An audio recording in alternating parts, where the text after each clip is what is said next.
Once in your life, you find her, someone who turns your heart around, and next thing you know, you're closing down the town. Wake up and it's still with you, even though you left your way across town, wondering to yourself, hey, what have I found? When you get caught between the moon and New York City, I know it's crazy, but it's true. If you get caught between the moon and New York City, best that you can do, best that you can do is fall in love. Arthur, he does as he pleases, all of his life, his master's toys, and deep in his heart, he's just a boy, living his life one day at a time. He's showing himself a pretty good time, laughing about the way they want him to be. When you get caught between the moon and New York City, I know it's crazy, but it's true. If you get caught between the moon and New York City, best that you can do, best that you can do, best that you can do is fall in love.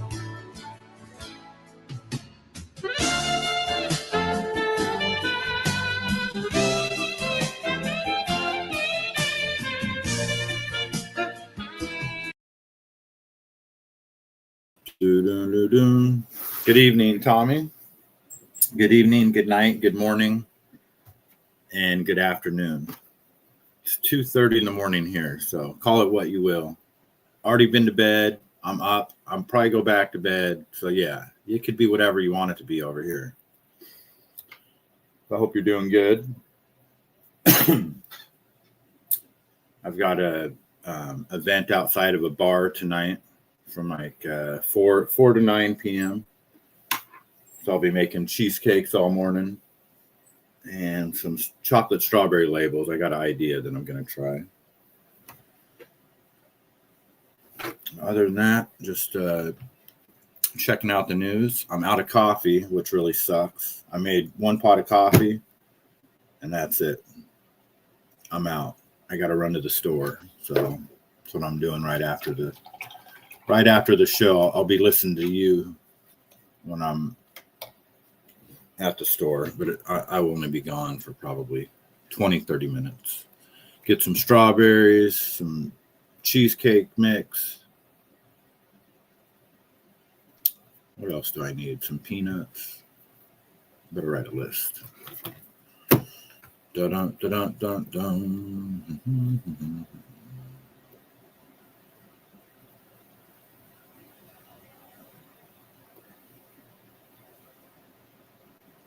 You were playing Dreams yesterday from Sarah Collins. That's one of my favorite songs. Used to be my favorite song. I got to give it to Upchurch now, but she did a pretty good job of that. Hey, my treat today. I don't think they'll take that here. Of course they take Discover. You're stuck in the past.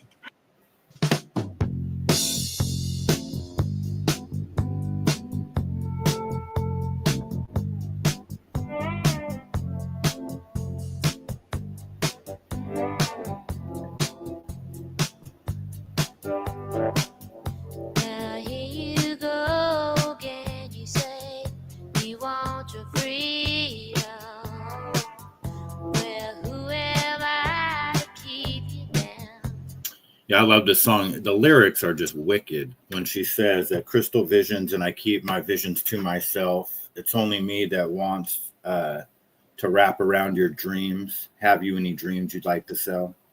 I love that verse.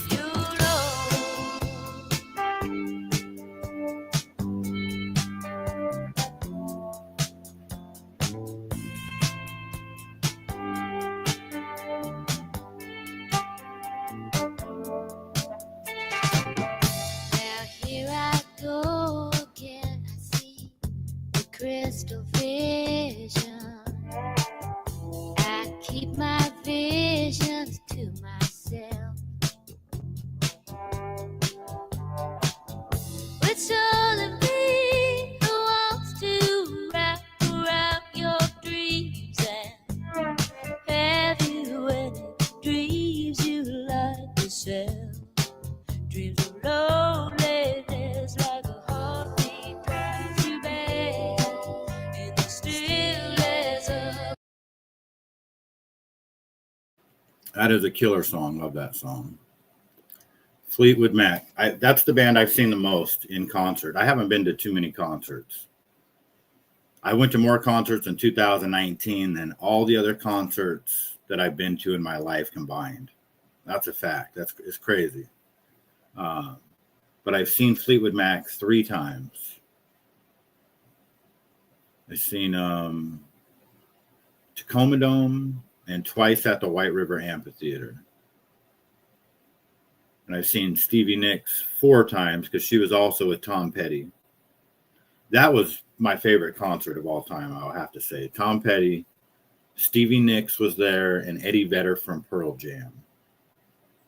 And the very last song was all 3 of them on stage singing American Girl. Eddie Vedder's the lead singer. And he's, he is up front on the microphone, and then Stevie Nicks and Tom Petty are kind of in the background. Tom Petty's just playing the guitar, and Eddie Vedder starts singing the wrong lyrics. He starts singing the lyrics to a different song of Tom Petty's. It was fucking hilarious. And when he realizes it, he turns around and looks at Tom Petty. Tom Petty's playing the guitar. He doesn't say anything. He just looks at him and just kind of just smiles a little bit and shrugs his shoulders. And Eddie Vedder turns around and looks at the crowd and he goes, I fucked up. And then they just start singing. He just goes right into the perfect part of the song. It was incredible. That was such an amazing. And then Tom Petty and Stevie Nicks performed Stop Dragging My Heart Around. Yeah, great concert. And, we're all smoking weed in there, of course. That whole place is just lit. And Stevie Nicks comes out. I think this is during the Fleetwood Mac concert. And she goes, "Oh, it smells like cookies out there." Just code word for weed. Her uncle's from that town where the amphitheater's at, Enumclaw. Stevie Nicks' uncle lives there, or I think he passed away now, of course. But she's like, because she knows what's up. It was just a great concert. Donna, hello, good to see you. Yes, Fleetwood Mac is awesome. Yeah, they were amazing. It's an amazing band to watch in concert because Mick Fleetwood, he's back there on just a Game of Thrones style drum set. One of the concerts that I went to, they brought this dude who was the world's best bongo drum player. Can't remember what his name was. I think he was like in some like Asian or Pacific Islander. So they did a lot of like bongo. They did a whole like 30-minute like bongo thing, which not really part of their music, but they're just musicians, artists. So they just, yeah, they were awesome to see. I mean, I'm sure they still are, but it's definitely not the same now. They're much older. Lindsey Buckingham's not with them. He's such a talented guitarist, Lindsey Buckingham. Let me look him up real quick. I think him and Stevie patched things up, but his guitar playing skills, Trouble. Let's see what's on here. You know, one of my favorite songs of his was Holiday Road. But what's the one? Never Gonna. Oh yeah, that's what it is. Never. Yeah. This one really features. This one really. Hold on. I love this song because it really features Lindsey Buckingham's guitar skills.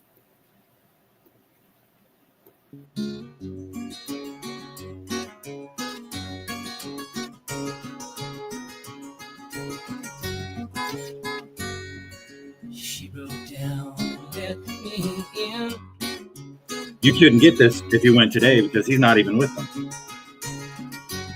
And Christy McVie passed away already. Made me see where I've been.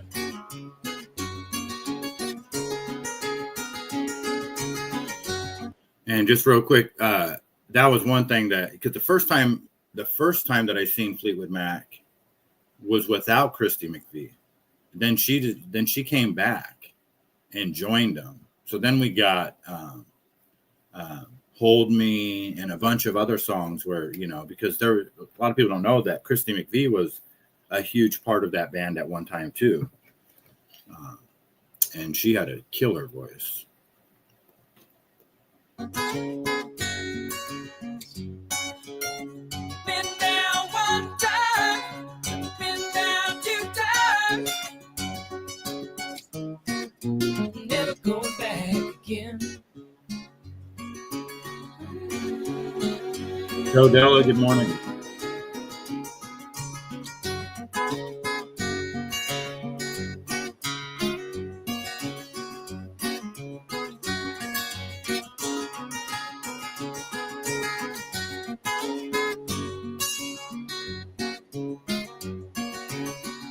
All right, enough of that. The Chain has a good guitar riff. I've never heard of The Chain. Is that a band?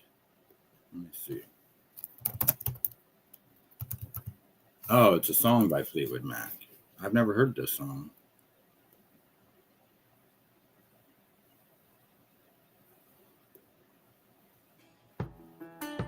Oh, yeah. Of course. I've heard every song from these guys. This is a badass song, too. All of Rumors is great.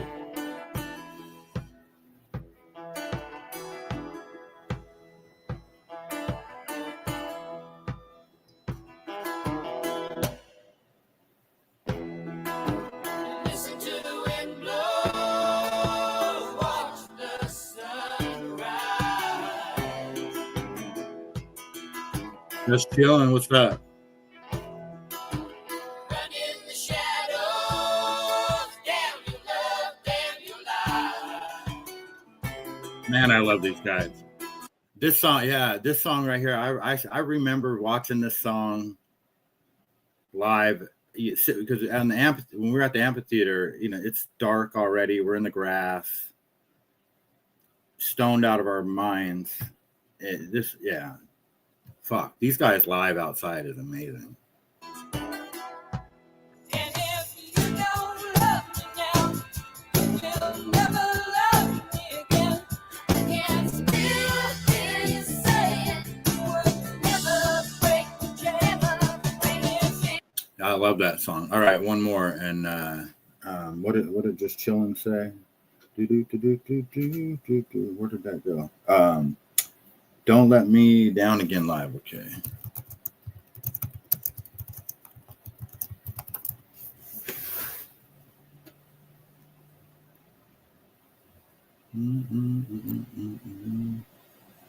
Is this from? Are you talking Depeche Mode? Just Chilling? Is that what we're doing? Hamnet is the Golden Globe Award winner. Let's see what we got here. I love Depeche Mode too.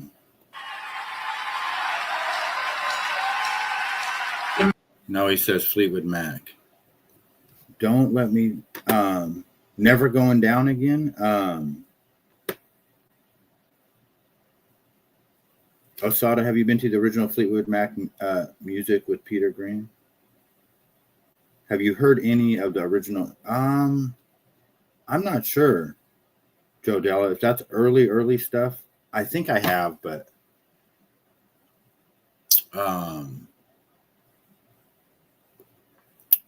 let's see here.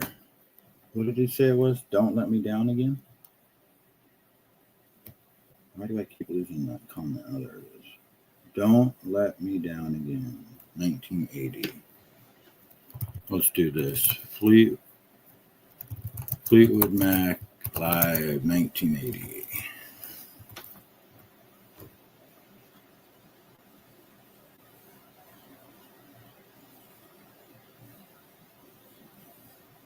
The Chain.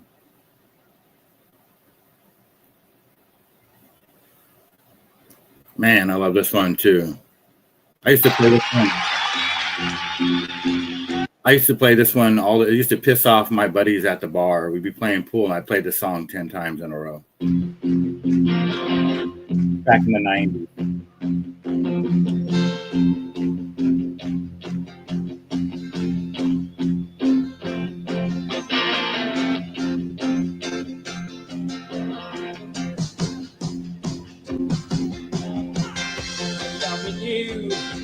Isn't the right thing to do? How can I ever change things? Stand up to you. If I'm good, baby, I'd give you my. Turn this into a Fleetwood Mac concert. I'll get booted right off of here. Who else we got here? Suzanne, good morning. Good to see you guys. Everyone is awake, and I got to get up to get the water. Right on, Suzanne. Yeah, we're all just waking up. Dawn and I are just up super early. Osada, have you heard any original? No, I'll have to look that up. It's bluesy. Yeah. Fleetwood Mac, it doesn't get any better than Fleetwood Mac. This song was aimed at Stevie Nicks. Yeah, they kind of attacked each other a couple times, right? Lots of cocaine, some failed relationships, little animosity. But, the music is just incredible. One of the best. But we'll get out of there. I don't have any panic attack videos for Tommy today, so at least I don't think so. Pretty sure I don't. Just a lot of I don't know what's going on in the world today. Apparently, when it comes to the war with Iran, Alex Jones does a good job of breaking this down, that he believes that BlackRock and some of those huge companies probably like BlackRock, State Street, Vanguard, all the big tech companies have engineered this war. The Iran war has been engineered by BlackRock to collapse the United States, defeat the Trump recovery, and bring in the private corporate world government Great Reset control grid system. That's a lot, but I kind of believe that. The world literally is a stage. Everything is just, as Candace puts it, faking gay. It's hard to believe anything these days. Cocaine is a hell of a drug. Yes, it is. Yes, it is. I did coke, I think, twice in my life, maybe. 3 times. 3 times a lady. Once, twice, 3 times a lady. I've got to go. It's Palm Sunday. Have a great day. Oh, yeah, it's Sunday. We should be talking about cocaine. All right, Joe Della. Have a good one. Yep, no cocaine talk on a Sunday. So, yeah, I don't really feel like I can't handle Alex Jones for more than 30 seconds on a Sunday, but I'll just see what he has to say here. I'll give him a chance. I didn't listen to this video. I'm about to break it all down. Tomorrow's news today. And there's a really good chance if people listen, and they are, not just the general public, but patriots in corporations, in government, in the intelligence agencies, we can save this country. Now, General Flynn's joining me tomorrow from the InfoWars studios, 4 p.m. Central, Texas time. Get to the And he is taking the gloves off. I'm just going to tell you that right now. Now, I tend to lay out all the facts first and then give you the summation. Let me give you a summation and lay out all the facts. Please do. 45 seconds. 29 days ago, sitting in this chair in these studios on that Saturday when the war started at 2 a.m. Central Time on the 1st of March, we're now 29 days later, I came in here with a morning emergency broadcast. I did 3 hours. I'm tempted just to re-air that today because word for word, it all came true. Now, how do I do that? You can do that too. The Pentagon actually gave Trump a real assessment, and they were so worried about it, they leaked. All right, Alex, you're done. Long story short, why are, I mean, if we just ask ourselves, why are we fighting? And this one, it was Tim Dillon had the best take on what people at home, like, this is the take for a lot of people. Iran has always been a threat. We've been hearing about this for decades. Now hand me the what did he say? I don't know. Hand me the cheese and crackers. I can't remember what he said. It was fucking hilarious. It's just, I don't know. When people say that Iran was a threat, so they needed to be taken care of, my only thing, if that's the case, those people should go fight. If Iran was such a threat, then if people believe that, then they should go fight over there. Go sign up for the military and go fight Iran. You know what I mean? I don't know. I don't know what I'm saying. I want to watch more, but I'm tired. I need to sleep a little more. I'll have to watch the replay. Have a great day, Mossada, Mr. Sticks, and everyone. Okay, Suzanne, yes. Get a little bit more sleep. I probably will eventually too, but I'll be making cheesecakes this morning. That's what I got to do. My cheesecakes sold out yesterday. I only made 6 of them because business has sucked lately. And I don't want to have any leftover anything anymore. I'm tired of it. So I made 6 of them, and then lo and behold, 2 people. I'll take 3. I'll take 3 because I sell them for $10 each or 3 for $25. I'll take 3. I'll take 3. Boom, boom, gone. So, and I'll be outside of a bar tonight, so I got to stock up. All right, what else do we got here? Kanye could not believe when he was married to Kim Kardashian, the connection that Kim had to the Clintons, and he didn't know about it. How close that Kim Kardashian was to Bill and Hillary Clinton. And it's relevant if you think about Erica Kirk and Charlie Kirk. It was wild that I didn't know how close my own wife was to the Clintons. That you were married to her? And I was married to her. How close was she to the Clintons? I mean, cell phone away, or hey, tell Ye to say this away, or hey, go out and use your platform to push the vaccination away. It was wild that I didn't know how. Yep, the world is a stage. I mean, it's a cool video of a guy throwing a fish to an eagle. Boy, have I got something for you. This is how my brain works. I'm sitting here thinking about how fucked up, our government is, secret societies. Oh, look at the fish. Look at the eagle. I mean, I guess that's how all of our brain works. Oh, how good is that? It's heavy. getting there. It is a heavy fish. It's a big fish. Oh. Power those wings. He ain't dropped it. No. No, he's going to go with it. I don't know if you guys have bald eagles where you're at, but here in Washington State, we got a couple. There's one place in particular up at La Push, Nia Bay, for the Makah Indian tribe and the La Push tribes. Because there's like a little fishing fleet up there. I don't even know what they probably like fish for salmon, or the Makahs are allowed to take 5 whales a year. I don't know if they still are, but I don't know if you guys heard about that. They were allowed to hunt whales. Actually, I think they still are. Anyway, there's massive amounts of bald eagles up there.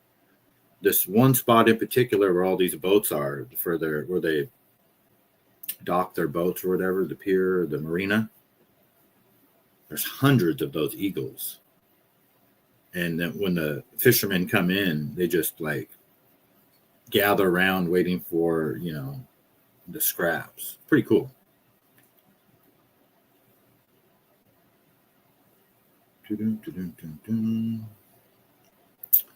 All right. USA, the Alley Files. This is not going away. The Charlie Kirk investigation, and I'm all for it. I mean, I'm been fully invested in this, and the more they get access to these videos, the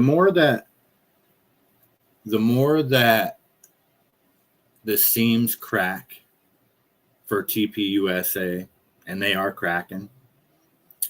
As predicted, there's just going to be a lot of internal. They're going to start blaming each other as that ship sinks. Who knows? Will people die in that organization? I would say yes. I mean, one already did, Charlie Kirk. But it's a sinking ship, and people are just going to start blaming, like Josh Hammer. I know a lot of you guys don't know probably what I'm talking about, but Josh Hammer threw Andrew Colvett under the bus the other day, saying that he was not happy with him for sending private text messages between a group to Joe Kent and someone else, because they ended up getting to Candace and Danny Berry. Good morning. Good to see you. Anyway, that's neither here nor there. This video. So we have this guy right here. Okay. Charlie Kirk was shot. Everybody's down on the ground. Those guys, the security is doing their thing. They're tending to Charlie, and they're about to carry him off. This wacko right here, he had already been on the radar from the beginning because we just didn't have all the video. We still don't have all the video. But everybody's down because supposedly there's a shooter, right, that took out Charlie Kirk. But yeah, we have this knucklehead with his arms up, cheering. And so this video it really puts it in perspective for me. Now I kind of get it. It's fascinating to watch this, at least for me anyways, because you're really getting a look at what you could call this organized crime. You can call this a government operation, a government psyop, the deep state, a military operation. I mean, it's all of that. It literally is all of that. And it's at the highest level. I mean, this is it. And now they just came out today, and I think I bookmarked it, where Joe Kent, the guy, the counterterrorism expert that quit, remember, because Kash Patel blocked him from investigating a foreign asset a foreign government being involved in Charlie Kirk's assassination. Well, it just came out that there were 12 foreign cell phones right here at UVU the day that Charlie Kirk was killed. 12 cell phones, 12 foreign cell phones, and by foreign, from Israel. And Joe Kent was blocked from investigating that. Well, anyway, let's just watch this real quick.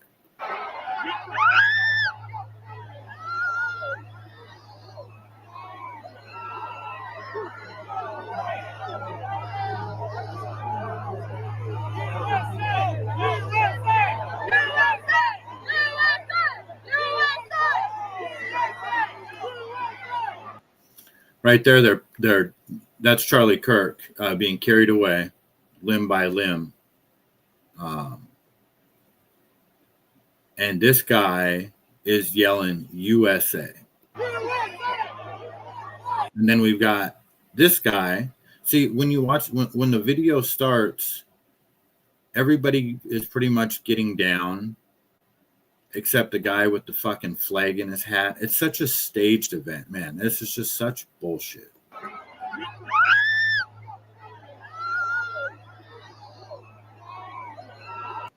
See, look, everybody's down. And what's so interesting about that is the guy, knucklehead that yells USA and flag hat guy, what they're doing is that they're watching is to distract the crowd the moment that they're carrying Charlie Kirk off. You know, part of this operation is just what their job is to do, I guess. And it's very obvious. Like, everybody's down for what? You know, everybody thinks that they're down. It looks like everybody's down, but why is everybody looking over here? You know, the shooter is the opposite direction. You know, this guy's just posted up, you know, and the shooter was allegedly on the roof, you know, from behind these guys. It's just so fake. Anyway, I got to watch it one more time.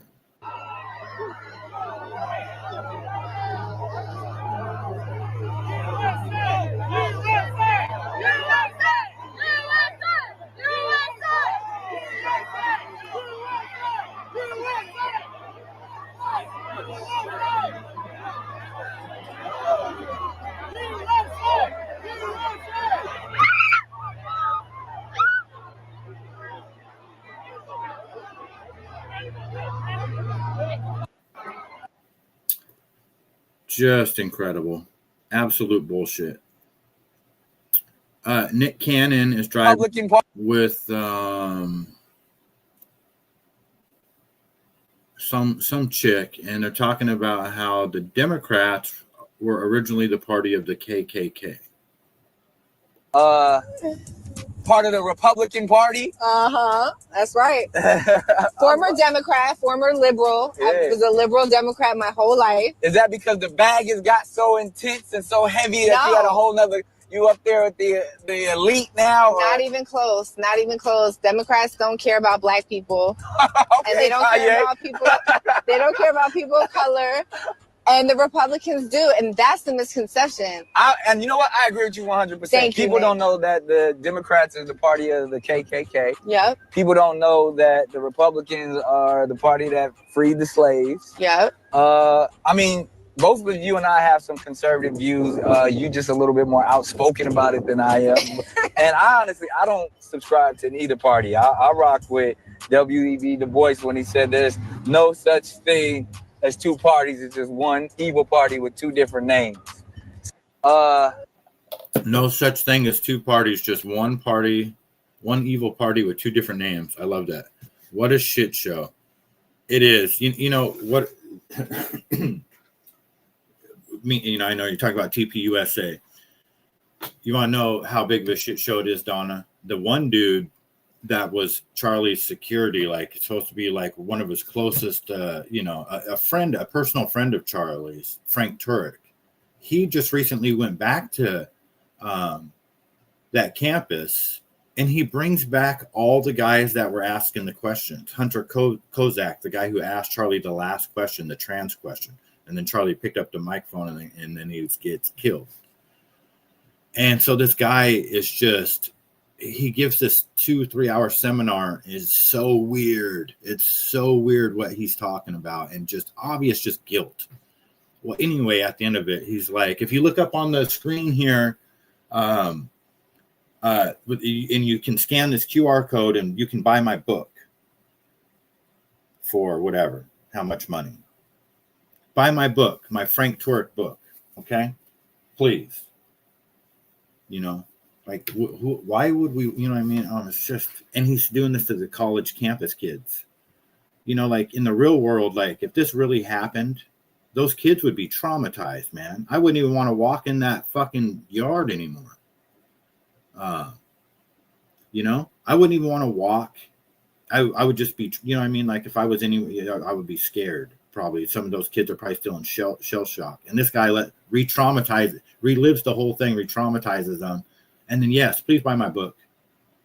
It's like, are you fucking kidding me? All of it. It's all garbage. Yeah.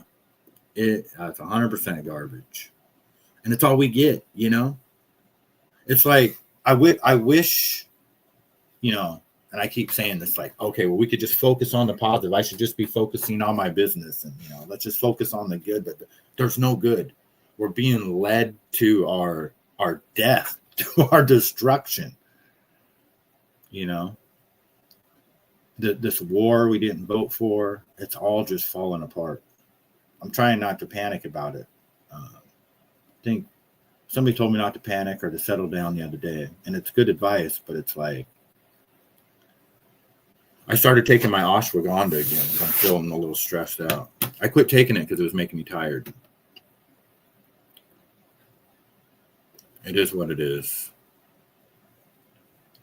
General Flynn, we'll skip that. Joe Rogan talking about Alex Jones and Epstein Island.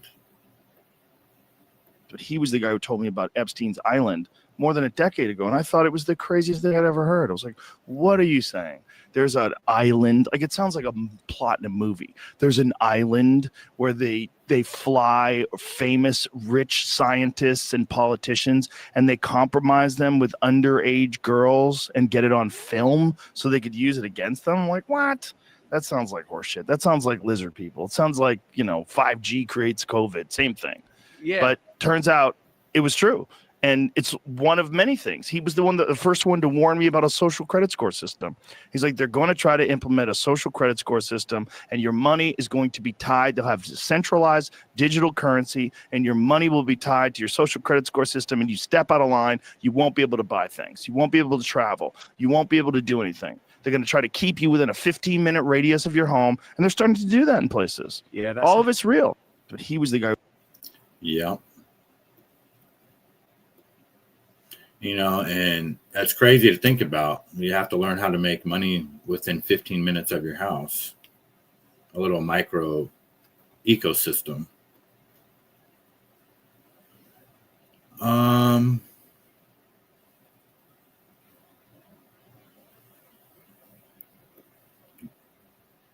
going to play a little bit of this too, because in this crazy world, Alex Jones is so relevant. If he's talking about aliens, and I'm not a fan of the whole alien thing. Never have been. I think that 99.9% of the information about aliens out there is all just lies and just tomfoolery. It's all like different countries' technology, whatever, deep state stuff. Who knows? But as far as it being aliens, I just never really bought into it. I do believe that there's spirits out there or ghosts or something like that. Because I don't know, some of you guys have heard my ghost story from the pizza joint.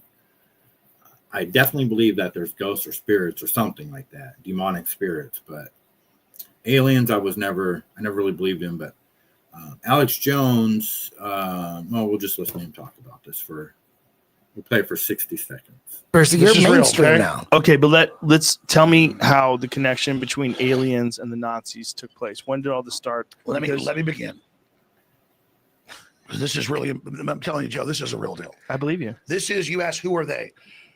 It's people who are psychically, genetically available to interface in this incredibly diverse universe with all these dimensions above and below and all around us with consciousnesses.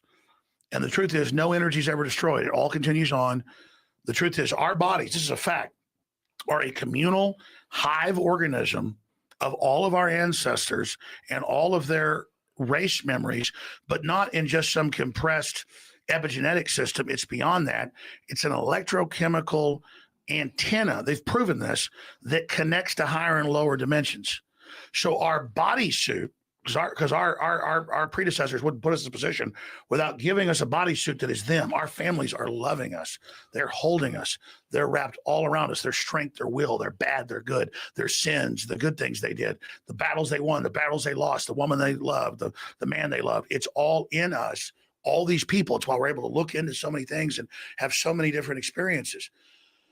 And so all the shaman, all the ancient religions, everybody says there are the good ones and there are the bad ones, and people are interfacing. So you say, where does it begin? From the Tibetans to the Mesoamericans to the Egyptians to the Druids to every ancient society describes the same thing. There are bad things that look like elves that have horns when they show you who they really are, and there are good things, but they don't contact you unless you contact them, and then they're almost not even concerned with what you're doing. I never bought into this, looked into it. But then I began to think about, what did I hear when I was a kid? What did I see? Good morning, Sweet Tea. Good to see you. I went to a wedding last night, so I'm listening, but I may drift off, so I'll catch the replay later. Okay. I hope you had fun. Donna says maybe it's time to get off the grid. Yes.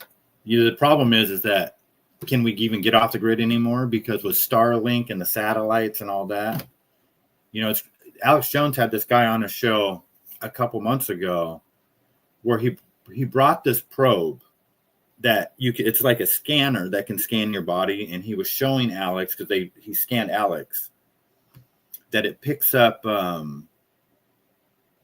this thing basically picks up I can't remember what it picks up, data, some type of chip, or everybody like 90-something% of the population has these chips like behind our neck, and this scanner thing can pick it up. Like, so basically we're all tracked without, they don't need a cell phone or any of that kind of stuff. And there's a lot of reports, I don't know if they're true or not, where people that are not vaccinated go in and get tested, and they show that they do have the Moderna in them, or Pfizer, or whatever. So are they secretly vaccinating us? Or, the tentacles are long, but I understand what you're saying for sure. Sweet Tea, a wedding, people still do that. Marriage, the institution that have put some in one.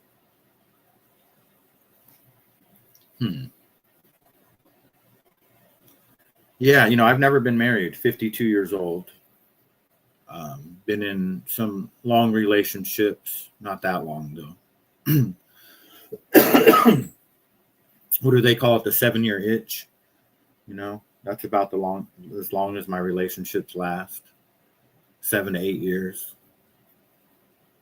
And then it's bye, bye, bye. In the words of the great philosopher Justin Timberlake, bye, bye, bye. Didn't he get arrested? Did you guys see his videos? Mr. Justin Timberlake.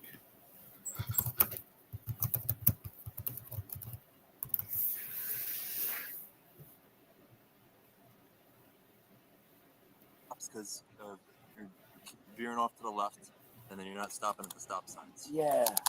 Sorry about that. Is this your vehicle? Whose vehicle is it? It's just a rental. It's a rental? Okay. Do you have any registration with it? Do you know if they can put it in the glove box? Let me check. What are you visiting? Yeah, I'm on tour. What are you doing? I'm on a world tour. A what? A world tour. Doing what? Hard to explain.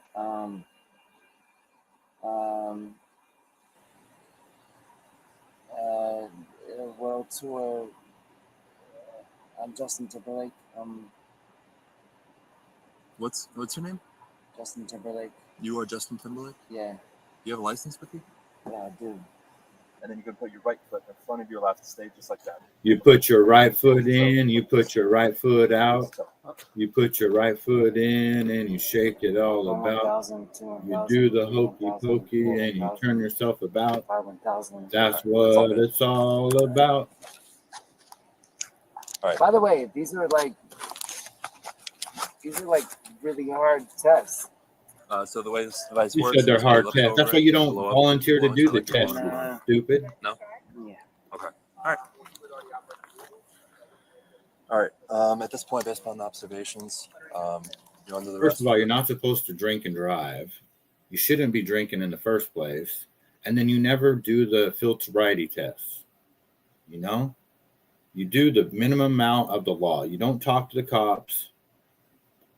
If you're either gonna in this state, you're either gonna blow or they're gonna strap you down and draw your blood. So you might as well blow. And you can stall it out all you want, but if you just left the bar or you're drinking, man, who knows? You probably be better off blowing right then and there. Well, it's not going to matter anyways because they're going to make you go down to the station, and they're going to do a court certified calibrated machine that is admissible in court type of thing. What a fucking idiot this guy is. World tour. It's hard to explain. You sing, right? You're a singer. You know, it's hard to explain. My tour, what I do is hard to explain.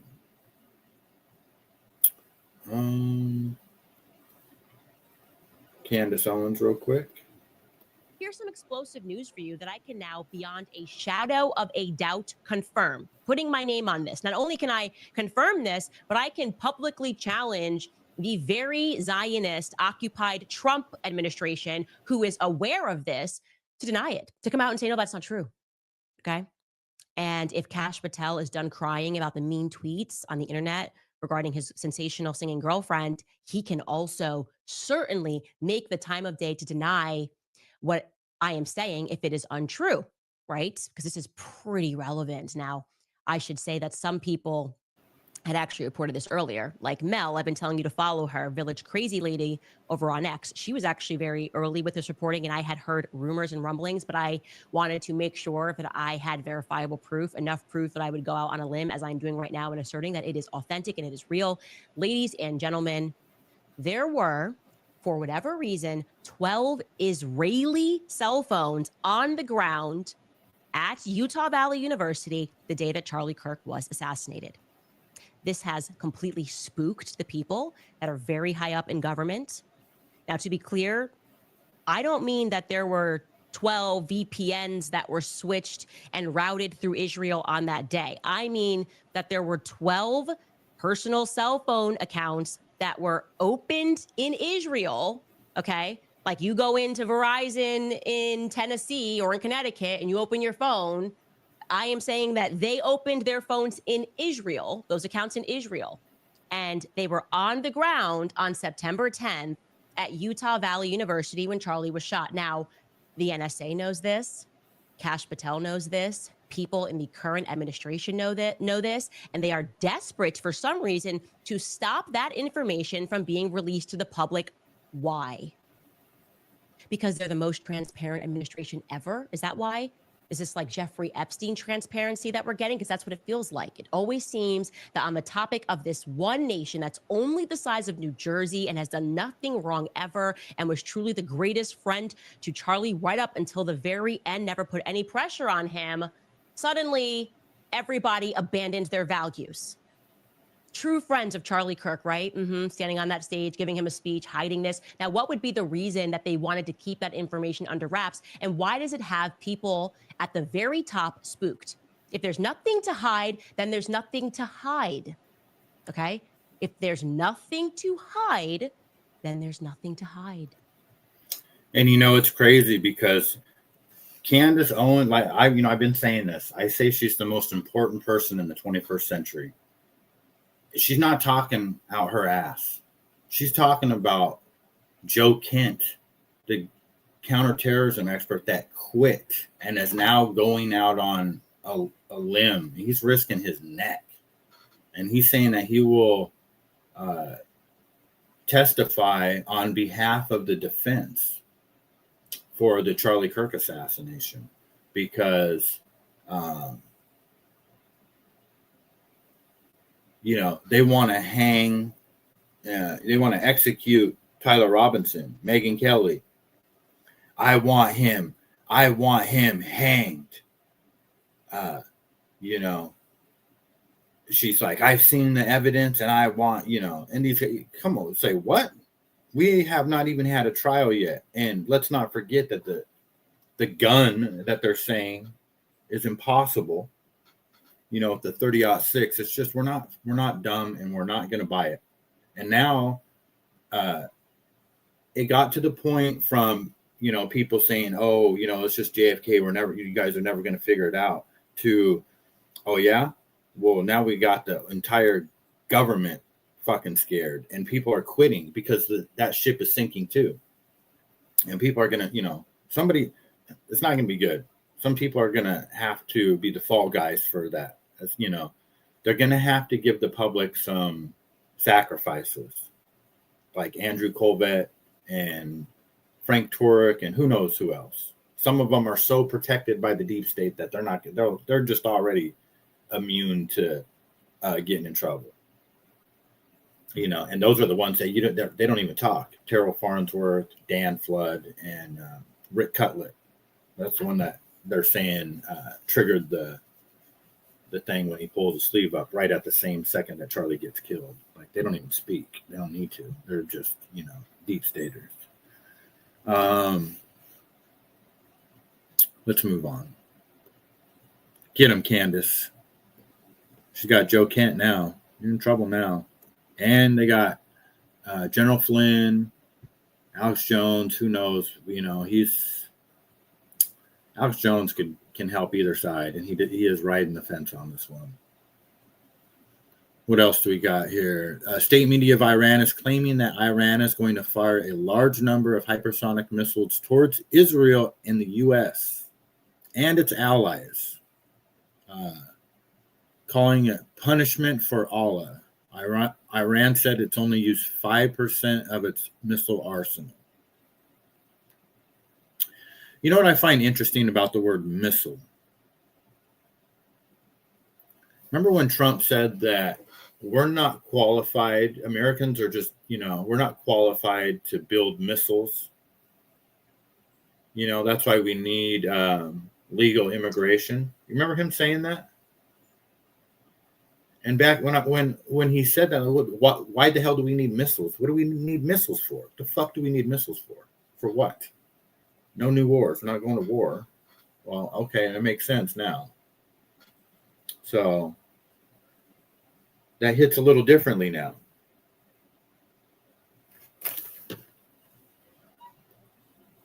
I don't know if I could find that video. I'm going to move on.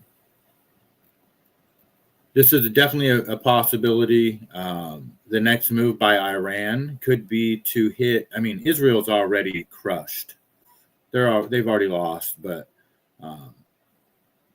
they could go for the water plants, and that's game over. So we got some big breaking news coming in from Scott Ritter. He's basically laying down step by step Iran's final move to end this war right now, and it's taking out Israel's destillation plants. So take out their water infrastructure, turn Israel into Gaza, make them pump water just like they made the Gazans pump water, and watch how quickly the tide turns in this war and how quickly things shift. Check this out. Take out Israeli desalination plants now, right now. End Israel right now. Just end it. Just take it out, end it. Israel might have a plan B. They might be able to ship in water because Europe, no one's going to let the Jews die. So they're going to ship in water and all that. Fine, but that'll be their life from now on. Foreign sources of water, tankers pointing off, Israeli people, lining up to get, like Gazans, to pump water into their pot to take home, and and all that. Good. Make that Israel's future. No more running water in pipes. Blow up the desalination plants and eliminate. So we got some big break. You hear this such hostile talk between, you have Americans that are literally cheering for Iran to win. They're so angry at Trump that they're, cheering for Iran not to attack the United States, but to completely destroy Israel.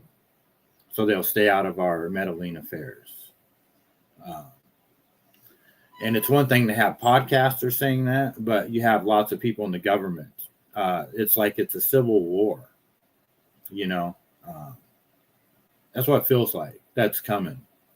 Another, like some type of a civil war inside the United States. Like the left-right is becoming. Is it going to become a one-party system? You know, it's crazy. I'll tell you, when I walked into the admin building yesterday or Friday, what is the Sunday? Yeah. So when I walked, it was like I was walking into, I felt like it, you know, we have to walk on coals with bare feet. That's what it felt like. It was an out of body experience because I hadn't been there in like a month because they were talking shit about me on Facebook, calling me a racist strawberry guy. And they pulled up some fucking weird post from 6 years ago. And I knew it was going to happen. I told the story already, but anyway, you know, I called them up and, you know, we worked it out for the people that matter, but there's still a lot of haters in there, a lot. And, you know, but I don't give a fuck, you know, I don't give a fuck. As long as I, you know, yeah, I can be there. And then the people that are going to buy my stuff, that's one reason I'm there. I don't care that not everybody likes me there. You know what I mean? That means nothing to me, but I don't think everybody can handle that type of smoke. You know, it's a weird feeling. I don't know. I don't even know where I'm going with that. Oh, with the Civil War, it's, you know, it gets to the point where, you know, it's one side or the other. And if you're on the other side, like this one dude came and sat down next to me, Shane, and he was telling me there was a new guy running for a council position for that tribe, and he was endorsing him. And he said he started getting death threats from other people within the tribe. So it's nothing new, you know. That's why I'm staying out of politics, man. I don't want anything to do with it. But I do want us not to, you know, destroy our country and go into World War III, you know. Trump, you know, his administration has a lot of great content. You know, I guess if anything, that's what this is. It's like fear porn, you know. I don't do it for money. I don't know. It's so weird, I guess. I don't know what it is. It's like I should just be making cheesecakes right now, I guess. Let me look in the mirror. What the fuck are you doing? Why are you not making cheesecakes right now? Because you like looking at the news. I don't know. You tell me. It's fucking 3:00 in the morning. Yeah, no answers, guys. We're going to move on to the next one. I will be making cheesecakes this morning, though. I made Butterfinger cheesecakes. Like if I was to do Tommy's wedding, I think that's one of the things that I would do. And we could do it to where you could slice it up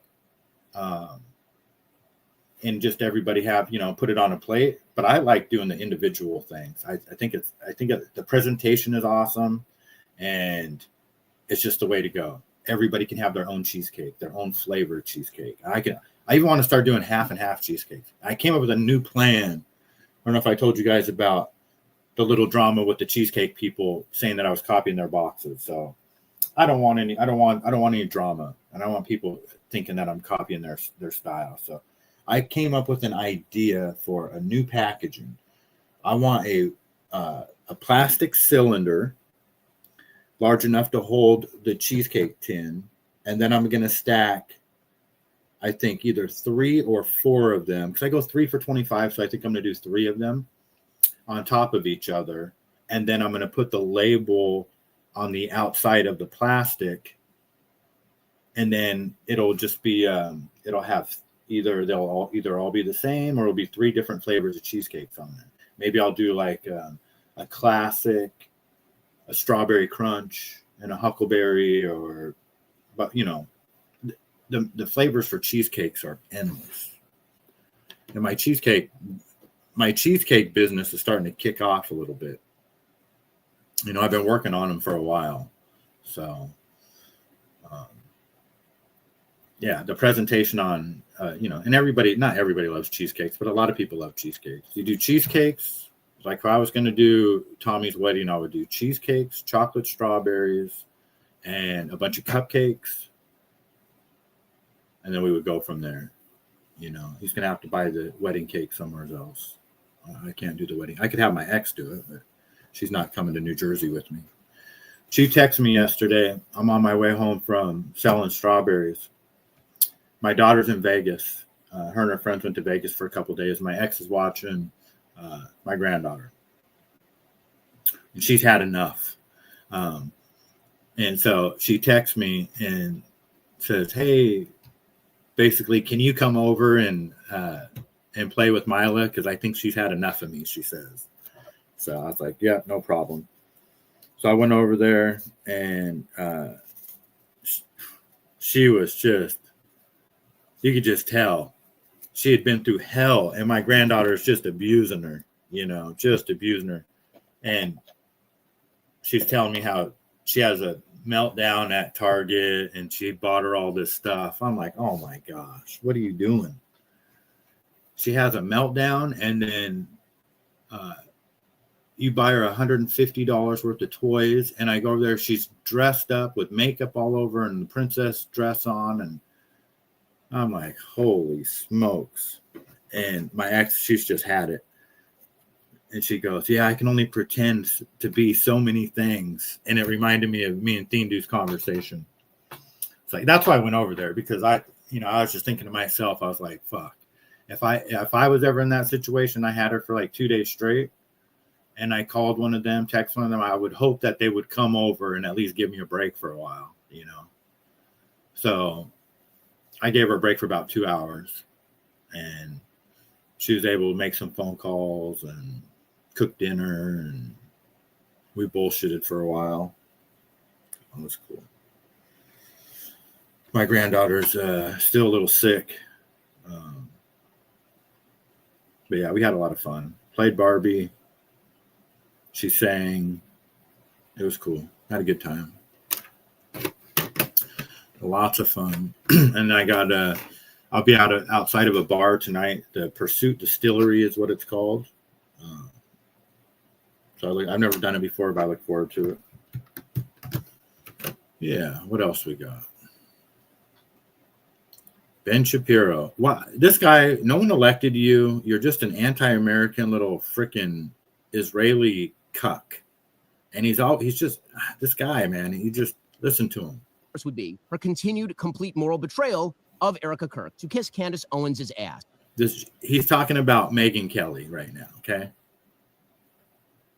Would be her continued complete moral betrayal of Erica Kirk to kiss Candace Owens' ass, even as she cosplays as the brave woman standing up against censors who don't exist.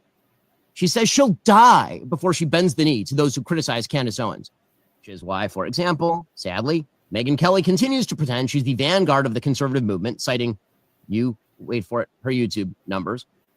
Yesterday, because she's upset at me, she put out a statement saying that she wanted to thank her audience because they had 138 million views on YouTube in February alone, twice every show on CBS News combined.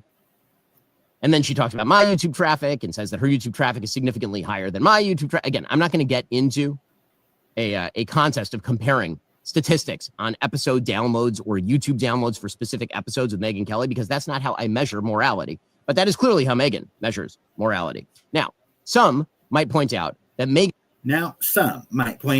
I am a complete dork. This is what it looks like.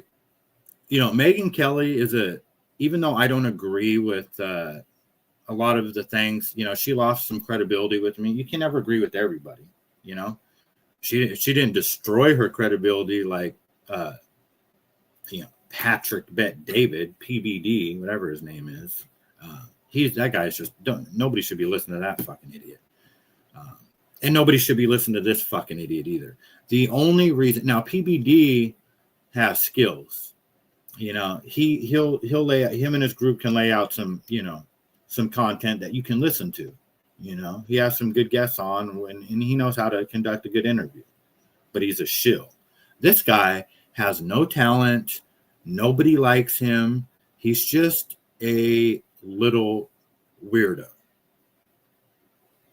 And the only reason why we have to continually look at him is because they meaning the Zionist, we're not going to call them the Jews or nothing like that. We'll just say we'll call them the Zionist. They have so much money. And when I mean they have so much money, I mean they own the banks. You know, they are the banking cartels. They own the media. They own, you know, Hollywood. They own it all, and it's only because of true independent journalism, which is, does that even really exist anymore? Because everybody has a sponsor, and then that's where it gets complicated. But the decentralized intelligence agency and independent journalism destroys this guy.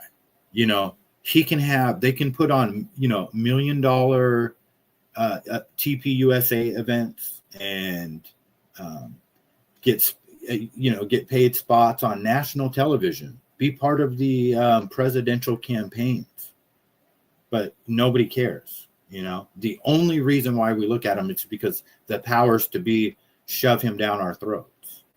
Nobody has, you know, nobody cares about one thing that this guy says, but for some reason, his thick eyebrows have so much political influence in this country.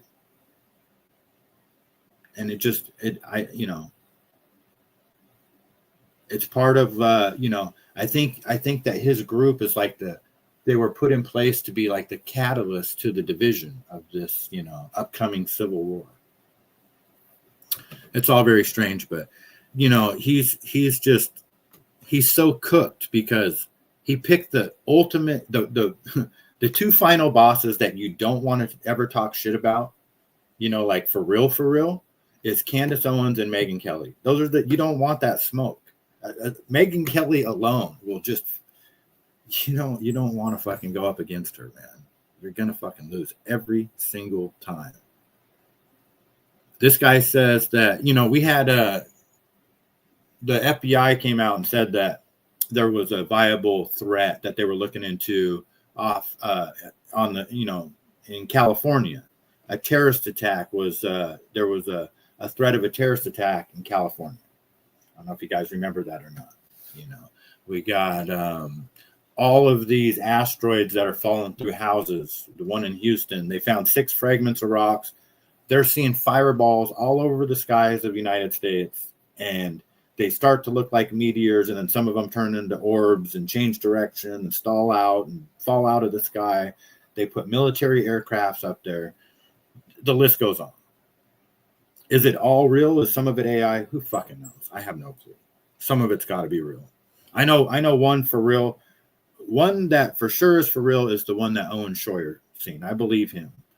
Anyway, having said that, we got some chemtrails up there, but this guy says that there is a cloud, a wall cloud out there over the Pacific that is completely blocking the view of San Clemente Island, and it's been there for weeks off the coast. And, you know, he's a native to California. He knows, and so I kind of tend to believe him a little bit.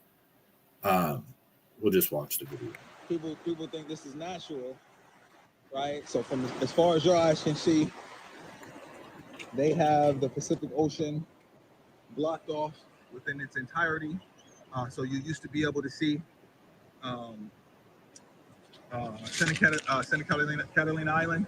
You used to be able to see San Clemente Island over here for the past 2 weeks.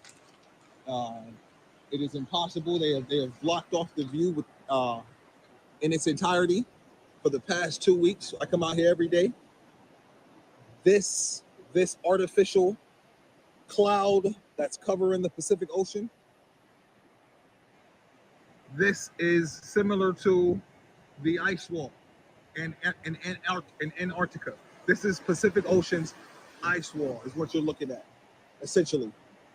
They have blocked off the entire Pacific Ocean. First they said San Clemente was going to be the first beaches ever to be monitored by the feds. And then we saw all kind of activity, all kind of warships. I have the footage. We saw all kind of warships in the Pacific, all kind of activity going on. I was asking my military buddies, what's happening? There's a war in the Pacific. And now, for the past 2 weeks, this has been blocked off within its entirety. This is your ice wall, ladies and gentlemen. Tomorrow, we're going to come out here If you think this is natural, watch. Tomorrow we'll come out here and guess what? You're going to see the same thing.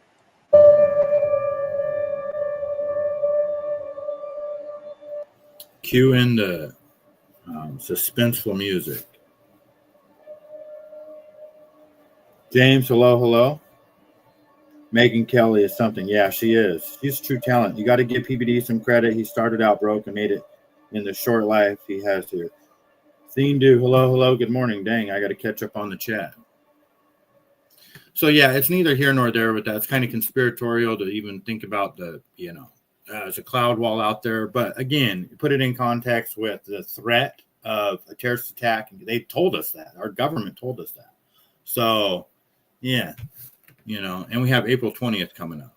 So I'm just making it. James, good morning. 130 million in a month. Dindu, good morning. Hope you're doing well. PBD, that's why I listen to him, because I used to listen to him because, you can't knock the hustle, if what he says is true, about how he started out, I think he's actually from Iran, and his story is that, he left a brutal regime and, and now he is best friends with Benjamin Netanyahu. So, but it was because he attacked Candace Owens and he's best friends with Benjamin Netanyahu, right? And very pro-war, PBD, pro-Israel, and he's pro-war. He's so for this war, but now he knows that Israel's losing. But so he attacks Candace Owens. And then now we come to find out from Joe Kent, who was a counterterrorism expert, that he was blocked from investigating 12 Israeli cell phones. Why is there 12 Israeli cell phones there the day Charlie Kirk is killed? That's not normal. There's, you know what I mean? So it's wild. And yeah, Ben Shapiro, I cannot wait. I don't listen to Megyn Kelly, but I will look for her response to that because she's the best. She can do it like me, I can cuss people out and I can say some shit, but not like that. If I get too mad, I start to, just drop F-bombs left and right. She has that ability to just like laser precision, get you where it hurts. Cocoon. Palm Sunday. Who was our next president?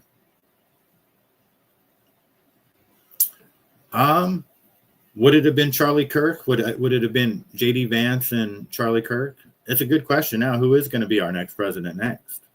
Will it be J.D. Vance? Will it be Gavin Newsom? Will it be Erica Kirk? Will it be Hillary Clinton? At this point, I wouldn't mind giving Hillary Clinton a chance. Because when, I'm not going to lie, when Bill Clinton was president, everybody talks about the 90s being the greatest times, I don't know if they can bring him back, but everybody loved the 90s. It's like, now life is just, it is what you make of it, but collectively it's just kind of a downer compared to what it used to be. Here we go. Al Sharpton and Robert De Niro at the No Kings. Robert De Niro is leading the No Kings March in New York City. So this was yesterday. We've got Letitia James over here. De Niro, Al Sharpton. Yeah.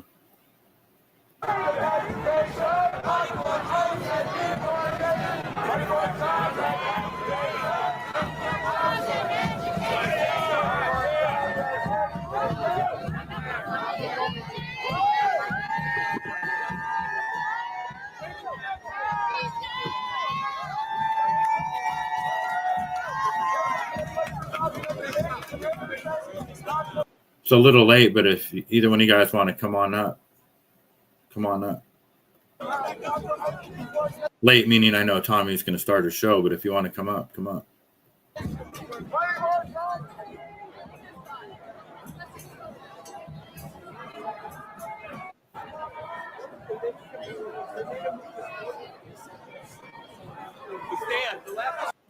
So I know there was a lot of people, you know, I think the No Kings, just my opinion, you know, like I understand that people are upset with Trump. I am too, you know, but I'm never a fan of going out and holding a sign. You know, you got to go risk versus reward. Now, these are nonviolent protests. I get it. But at the same time, I don't recommend it. I never recommend going out holding a sign. I mean, look what happened to, you know, it can escalate, you know, or you set you set yourself up for some crazy lunatic doing a mass shooting, coming through with a gun, you know, something like that. James, if you want to come up, you can come up. I'm only going to be on for, you know, about 15 more minutes before Tommy starts the show, but come on up. Yeah, not a fan of it. I get it. Just not a fan. Politicians don't run my life. Jesus does. That's right, Stoney. Good morning. No King's March went well with no reporting of violence. Yes, they did. And it is a no violent thing, and that's great, you know. Again, I would just, you know, and to each their own. I would just, for me personally, I would tell my kids, don't go. Please don't go. It's not worth it. Now, there's a lot of parents out there that got kids that are like, you know, pretty liberal, especially around here. They're going to go, and there's no stopping them. So it is what it is, you know. Can't be too mad at it.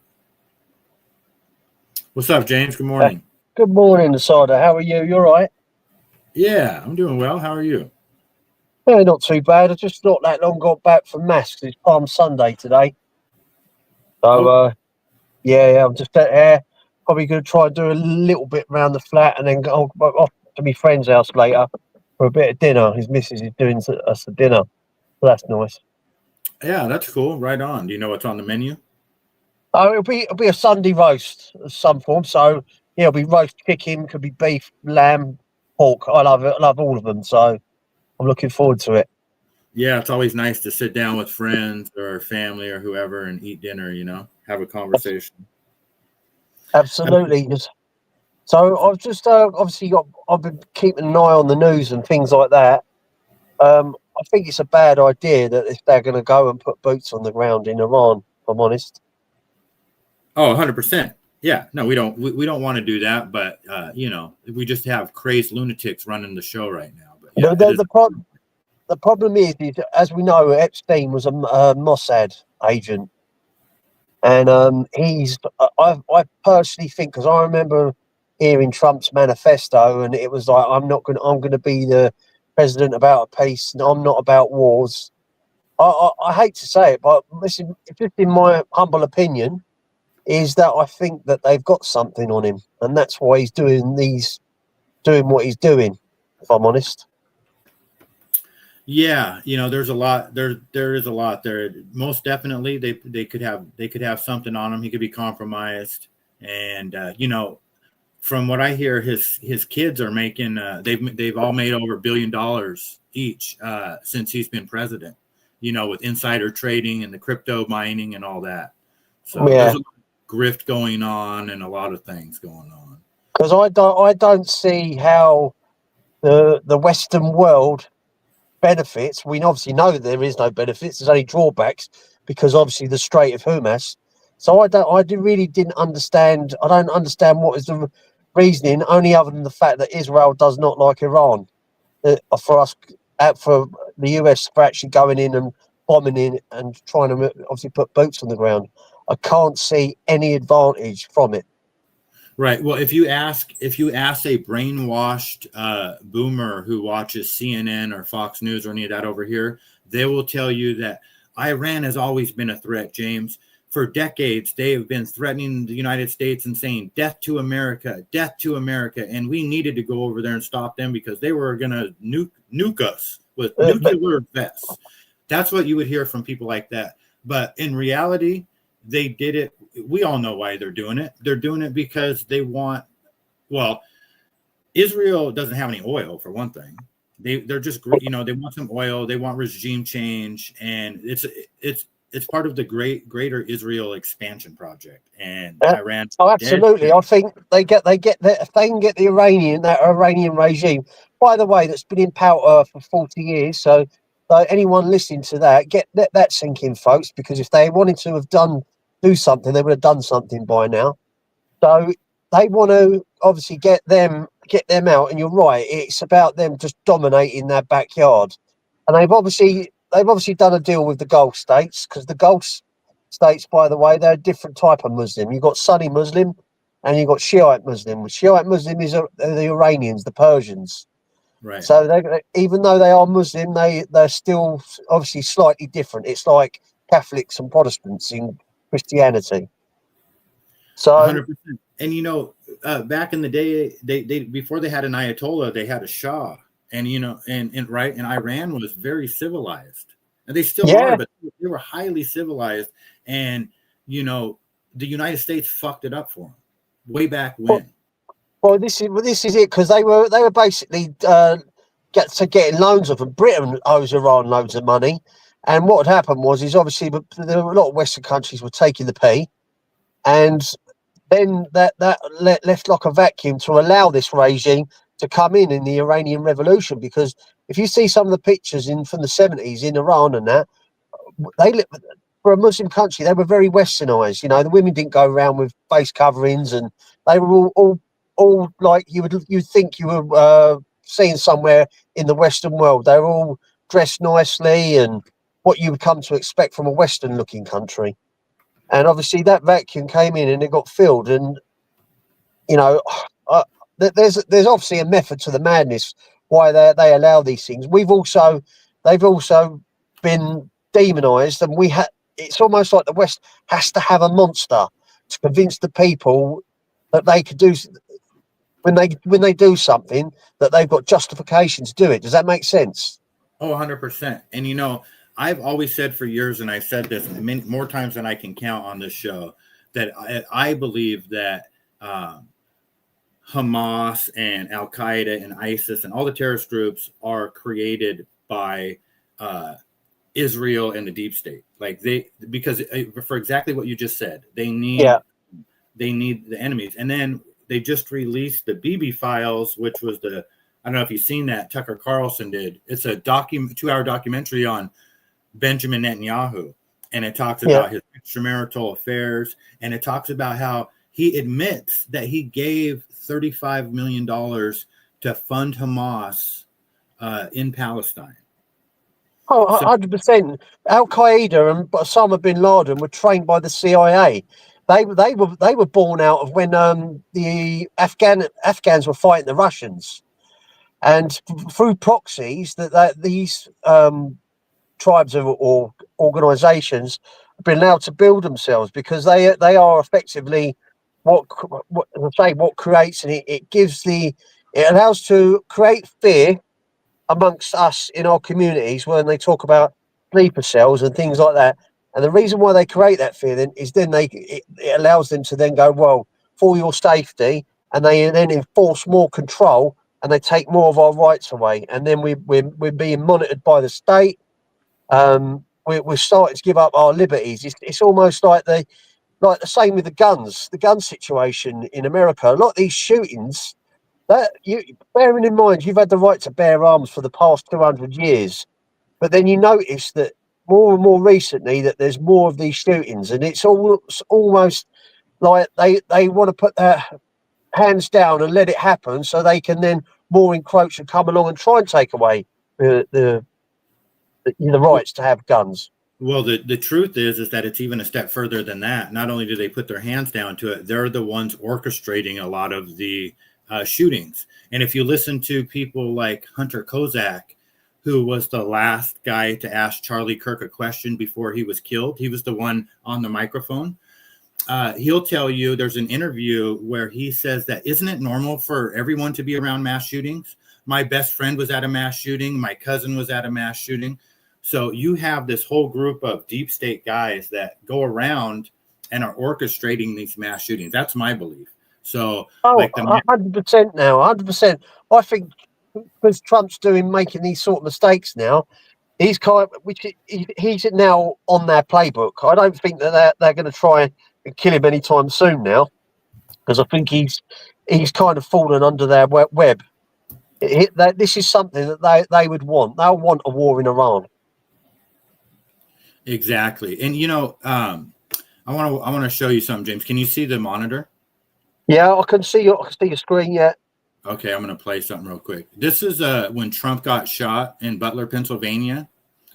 And, a lot of people say that this shooting was staged now because this angle shows a Fed down here ushering in a camera crew to take pictures of Trump going up to the podium where he goes, fight, fight, fight. Now, mind you, you just had somebody that allegedly started shooting, right? They don't know, they don't know what's going on, and this is just such a staged event. Watch this. It's very odd. And I made a video about this last year called The Trauma Game. So on the one hand, it's like, wow, yeah, I don't know how anybody can look at this and not just be smacked right in the face by like how obvious it is that this is not what any of these people would be doing in a real life or death shooting scenario. Every single person in the crowd is reacting in a completely non-realistic or inauthentic way. Like everyone just assumes that like, oh, the shooter's down. So like most people wouldn't even hear that. But like why you would assume that there was only one shooter and you'd be afraid of getting shot. And this is the whole thing is that. Yeah. I mean, that's all I need to play for me to just know that, I don't believe any of it. I to each their own opinion, but me personally, I don't buy it. I don't buy it one bit. Just, yeah, it's all it is. It's all history repeating itself again. It's all it is. They are, at the end of the day, the money men behind the scenes, or who we like to know, the elite or the globalists or whatever you want to call them, they are because they've got the most money. They always win. They always get their way in the end. You know what I mean? Yeah, 100%. Yeah, and I just feel like presidents are selected. They're not they're not elected. It's an auction, and it goes to the highest bidder because you have to do the bidding of the rich if you're going to make it to that level. Well, it's just the amount of money you need to become president as well. I mean, I'm kind of looking at it. I know like Trump's in his 70s. You have Biden in his 70s. Why can't we find a candidate in their 40s or 50s or something like that? It seems to be we're just going for really old people all the time. 100%, or they'll or it'll be somebody like this Charlie Kirk guy that nobody really knew who he was until he was killed, and then now all of a sudden they were saying, oh, he was going to be one of the next presidents, and he wouldn't even be old enough to become president until until when the 2028 election comes around. Even if he wouldn't qualify like 2 months before that election or something like that. I mean, I with that Charlie Kirk, I still don't believe that the shooter they blamed it on was the shooter. If I'm honest, I don't. No. He's like a fall guy. It's like a Lee Harvey Oswald thing with JFK, and as I say, even in this day in 2025, I just found it all a little bit. It's just disgusting, really, that they still glamorise and all the cameras have got to be in place and. Wow, look at this, and then you see the bullet go in. His kids are there crying. I don't, it's all. I just don't get it. I really don't. I don't understand it at all. But yeah, it's just yeah. I mean, as I say, it's all been done before with JFK. I know he was a president. Charlie Kirk wasn't, but it sort of seems to put these sort of hits play out that way. Do you know what I mean? Yeah, it's almost like it's the same group that's orchestrating them, the same people. And you have the same it's the same playbook because it involves the way the media spins the narrative, right? Yeah. And then it involves even all the way up to the Department of Justice and what they allow to be investigated and what they don't.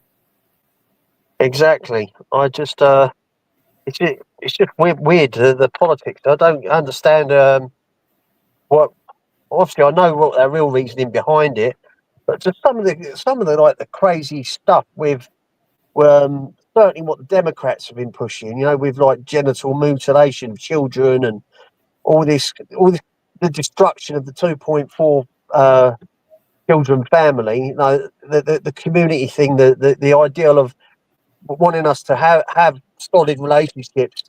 I wanting us to obviously have like a good community lifestyle, but it's all gone out the window for madness, And what I don't understand is you've got these countries like China and Russia and places like that are demonised and they're meant to be the baddies. I think that the Western world, the way that we are living now, we are the enemy.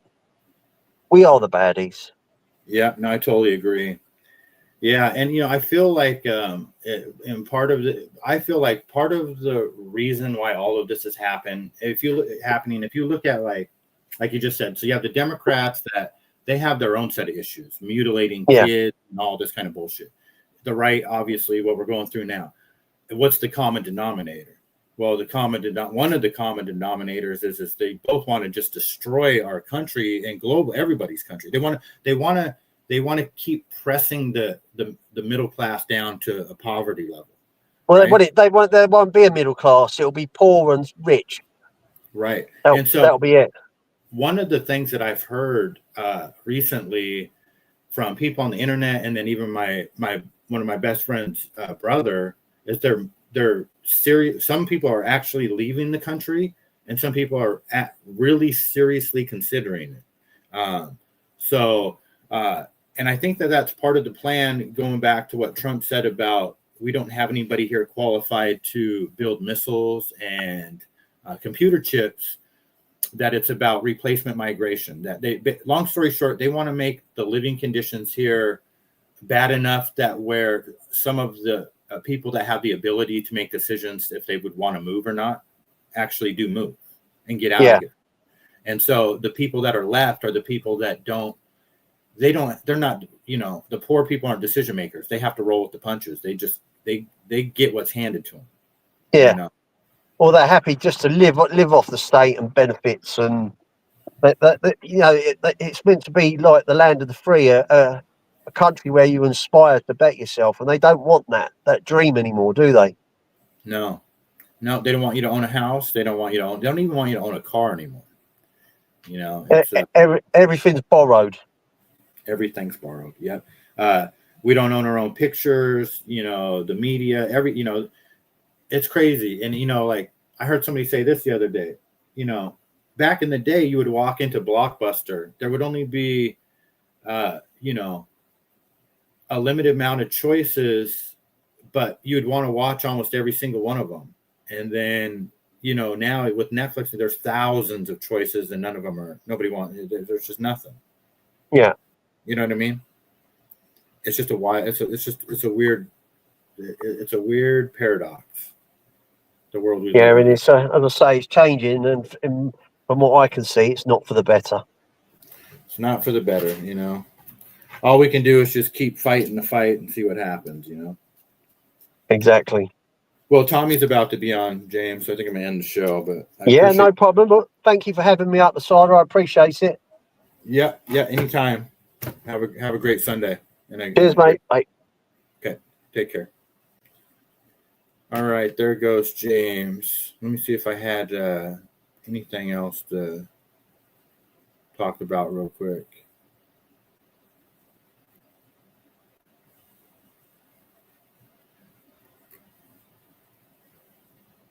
A bunch of stuff, but I'll save it for tomorrow.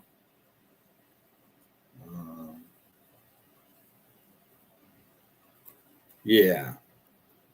Appreciate everybody hanging out. I'm gonna head over to Tommy's, and then I gotta go to the store, start working on my cheesecakes. So everyone have a great Sunday, and we will talk to you soon.